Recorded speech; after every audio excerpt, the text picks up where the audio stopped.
Hey guys, and today I'm doing a good review on the atheons epilogue. It's 4 damage. First upgrade is called Red Dot Ores. True Sight, Ranged Lens. It's all the lenses. Persistence. This weapon grows more accurate the longer it is fired. I already know that. It's increased damage. And this is reload speed, where you can reload a little faster. It's ammo capacity.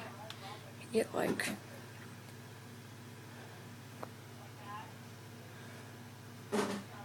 you get 84 bullets.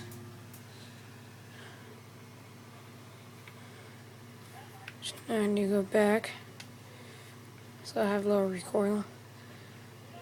The bottom half of the magazine causes additional damage, upgrade damage. Oracle Disruptor. This is used in the Vol Glass raid against the oracles. Little red things or yellow things. Yellow things at Templar, things at Atheon. And this gun shoots like this. Not really exciting. This is the end of my gun review on the atheons epilogue. Bye.